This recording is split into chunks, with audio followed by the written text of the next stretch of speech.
ပြီးတော့စောင်းတော့ဖတ်လာလို့ပုံမြင်ဖတ်တာပုံမြင်ပဲပါ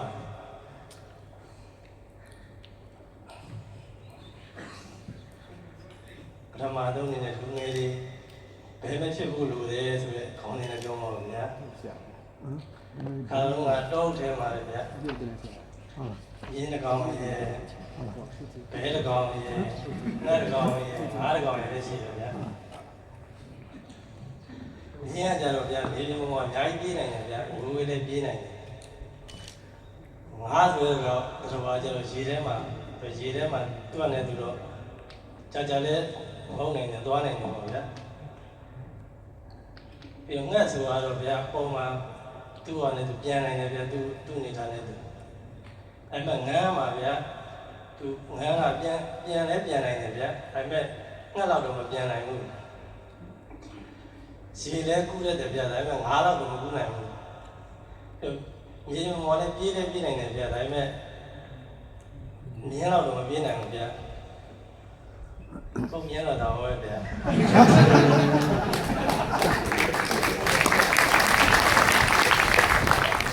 ဘယ်ရမလဲဒါ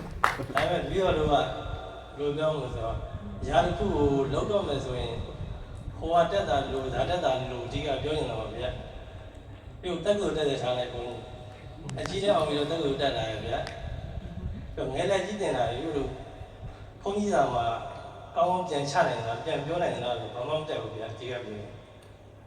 ကိုတစ်ခုလုံးမှာဆိုရင်တော့တစ်ခုဒီဇိုင်းမဲ့ပဲလုပ်တင်တယ်ပြီးတော့တက်ကိုလည်းပြီးတော့ဆိုကျန်းလည်းပြီးတယ်တက်ကိုလည်းတက်လာဒါပေမဲ့ APD လည်းကောင်းတယ်ဗျာကျန်းပြီးလာတော့ဟော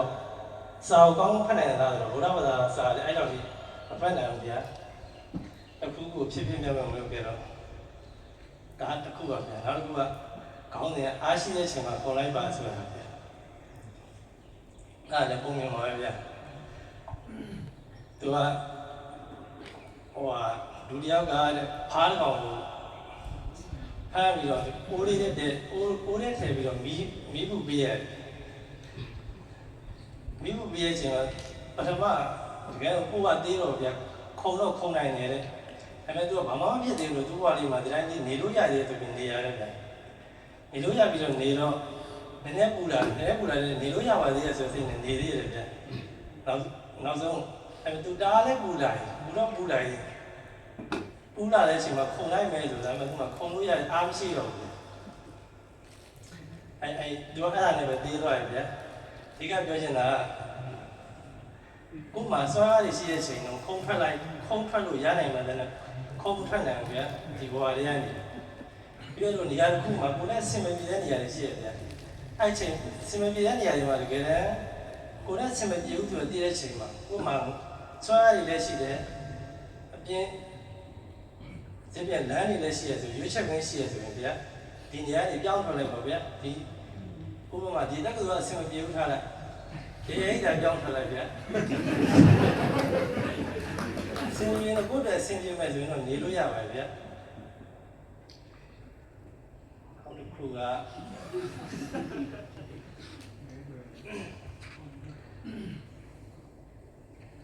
နောက်တော့ဘာရေးကြည့်ရလဲတော့လည်းအဲ့ဒါပုံပြင်ပါဗျာဒါဘလော့ပစာတယောက်ကဖန်ခွက်လေးတစ်ခွက်ယူလာတယ်ဖန်ခွက်ထဲမှာသူကြောက်စစ်တဲ့ခဲလေးတွေထည့်ထားတယ်အဲကြောက်စစ်တဲ့ခဲလေးထည့်လိုက်ထည့်ပြပြီးတော့ကျောင်းသားတွေမြင်ရမှာထဲလို့ရသေးလားကြောက်တဲ့ခဲပြည့်သွားတယ်နှုတ်ပြီးထဲလို့ရသေးတယ်နောက်တစ်ခါထည့်လို့ရသေးတယ်ဒါပေမဲ့ကြောက်စစ်ခဲကပြည့်သွားပြီဗျာအဲ့ချိန်မှာမရတော့လို့ပြောတယ်ဗျာပြီးတော့တဲတွေထည့်ဗျာတဲထည့်လို့ရသေးတယ်ပုံများအဲ့ဒါပဲဗျာဒီတော့ဘာပြောရင်လဲဆိုတော့ဒီလိုဘဝမှာဘုရားလေးကရေးကြည့်နေပေါ့ဖန်ခွက်ကိုဒီလိုဘဝလို့ထားတယ်ဗျာဖန်ခွက်ကဒီလိုဘဝလို့ထားပြီးတော့ကြောက်ခဲလေးတွေကတော့ဒီလိုရဲ့မိသားစုတွေပညာရေးတွေကျမ်းမာရေးတွေပေါ့ဗျာအဲ့ဒါလေးကိုရင်ထည့်ပေါ့ဗျာအဲ့မဲ့ဒီလိုဘဝမှာရင်းကြီးတဲ့ຢာတွေရှိရဗျာခဏတာဝင်လာတဲ့လူတွေခဏတာကြုံရတဲ့ဒုက္ခတွေခဏတာကြုံရတဲ့တွေးတွေပေါ့ဗျာအဲ့ဒါတော့တဲနဲ့တူပဲဗျာအဲ့ဒါလေးကိုနောက်ဆုံးမှထည့်ရင်ရင်းကြီးရရင်နောက်ဆုံးမှထည့်ရင်ရင်းကြီးရတွေရင်ထည့်ထားမှရဗျာရင်းကြီးရတွေတဲတွေရင်ထည့်လိုက်ရင်ဒီလိုဘဝမှာရင်းကြီးတဲ့ကြောက်ခဲလေးလို့ခေါ်တဲ့ ကိုယ့်ရဲ့ဘဝရဲ့ပညာရေးတွေကျန်းမာရေးတွေစီးပွားရေးတွေလူမှုစီးပွားရေးတွေရှိသေးရဲ့ဗျာအဲတဲတွေထည့်လိုက်တဲ့ခါကျအဲ့ဒါတွေမထည့်နိုင်တော့ဆိုတဲ့သဘောကိုပြောတော့ပါဗျာနောက်တစ်ခုကလက်သမားပုံနေတယ်ဗျာလက်သမားတယောက်ကလည်းသူ့မှာအတက်ရွယ်လည်းတော်တော်ရလာပြီဆိုတော့လက်သမားလောက်ကလည်းနားကျင်လို့ကန်လက်ဆရာကိုပြောလိုက်တယ်ဗျာငါဒီလက်သမားလောက်ကနားတော့မယ်လို့ပြောလိုက်တယ်ကန်လက်ဆရာရတော့ရတယ်နားပေါ့လေဒါပေမဲ့နောက်ဆုံးအင်တလုံးဆောက်ပေးခဲ့တော့လို့ပြောရတယ်ဗျာလက်သမားဆရာနားတော့နားတယ်ဒါပေမဲ့သူကန်ထိုက်ကပြောရဆိုတော့မကောင်းတဲ့ပေါင်းလေးဆိုရဆောက်ပေးမယ်လို့ပြောလိုက်တယ်ဗျာအဲသူဆောက်ပေးမယ်လို့ပြောဆောက်တယ်ဗျာအဲဆိုသူငါကလောက်ခဲ့ရတော့လက်သမားဆရာသူကလည်းသူတော်တော်ပညာရှိတယ်လို့ပြောမှာဗျာသူလုံးနဲ့သူကတော့ဆရာကြတယ်ပြောအဲသူနောက်ဆုံးကြတော့သူစိတ်မပါလက်ပုံမှန်နဲ့ဆောက်ရတော့ပစ္စည်းကောင်းလည်းမသုံးနိုင်ဘူးဗျာကောင်းရည်သွေးကောင်းတာတွေဟိုလည်းပြင်းပြင်းနဲ့ဆောက်တာဆိုတော့အိမ်ကတိတ်မကောင်းလည်းဗျာပြီးတော့အိမ်ကပြီးတော့ထားလိုက်ပါဗျာပြီးတော့အဲကလိုက်ကလာကြီးရဲ့ချိန်မှာပြီးသွားကြလာတယ်ဒီအိမ်ကမင်းတွေ့ဆိုပြီးအဲကလိုက်ကအဲ့တော့အဲဓမ္မဆရာကိုပြီးလိုက်တယ်ဒါ